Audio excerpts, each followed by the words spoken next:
Véro a des choses à vous dire, Boris Cyrulnik. Bonjour Boris Cyrulnik. Alors sachez que je connais très bien votre travail en tant qu'ancienne passionnée de neurologie. Et je profite de vous rencontrer pour vous faire une proposition. Je pense qu'on devrait écrire un livre ensemble parce que j'ai les compétences. Vous êtes chercheur en neuropsychiatrie et j'ai moi-même été abonnée à Psychologie Magazine. J'ai également, c'est vrai, fait 6 mois de psycho à la fac. J'ai pas validé mon partiel à l'examen parce que j'ai confondu éthologie et onologie. Mais je suis sûre que c'est une erreur que vous avez fait aussi dans votre carrière. Enfin, c'est quand même 2 mots et 2 choses qui se ressemblent énormément. Non, vous adoriez écrire avec moi, Boris Cyrulnik, parce que je n'aurais pas peur de vous corriger. Par exemple, vous dites « La résilience, c'est l'art de naviguer dans les torrents ». Alors non, ça c'est le rafting. Non, on vous l'avait jamais dit. Bon. Mais c'est vrai qu'on a tous besoin d'être résilients, au moins une fois par an, devant l'Eurovision. Vous devriez commenter l'Eurovision. En plus, Boris Cyrulnik, si on écrit ensemble, je serai à la fois une co-auteure et à la fois un sujet d'étude, parce que je souffre de névroses qui n'ont jamais encore été référencées. Par exemple, des fois, je parle et je me fais interrompre par mon double maléfique. Mais pourquoi tu dis ça à la radio? Mais parce qu'il est psy, il comprend. Et donc, je suis là, elle aurait pas un peu grossi, Léa Landau? Si, tout à fait. Ah, c'est bien ce qui me semblait. Boris Cyrulnik, je suis quelqu'un d'érudit. Et si vous le permettez, j'ai trouvé que dans ce livre, il y avait des propos incomplets. Par exemple, vous écrivez « La plupart des humains s'émerveillent et parfois s'effraient de ce fait invraisemblable. Pourquoi la vie? Pourquoi la nature? Pourquoi l'univers? Pourquoi pas rien ?»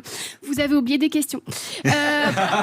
Pourquoi je ne suis jamais dans la bonne file dans les embouteillages? Pourquoi je suis toujours à découvert? Et surtout, pourquoi la Rousseau?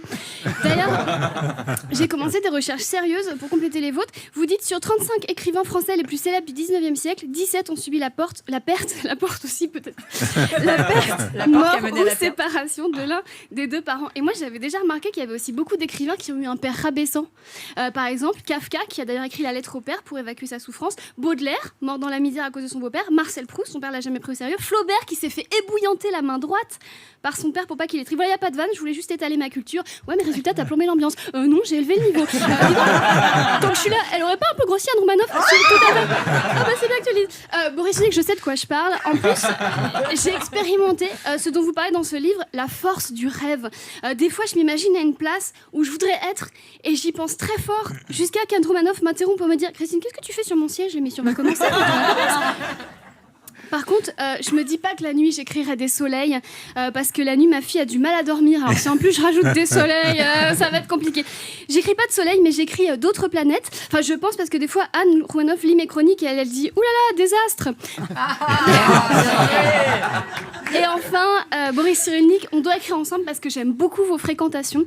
Vous êtes un grand défenseur de la cause animale et vous êtes ami avec l'anthropologue Jane Goodall. Figurez-vous que j'ai appelé ma fille Jane pour lui rendre hommage. C'est pas une blague. Ne promettez pas qu'on écrira un livre ensemble, mais promettez que vous lui direz. Mais pourquoi tu racontes ta vie à la radio? Bah parce qu'il faut être sincère. Tant que je suis là, il n'aurait pas un peu grossi, Jérémy Lorca? Si, absolument. Merci Boris Cyrulnik parce que grâce à vous, je vais beaucoup mieux. Merci beaucoup.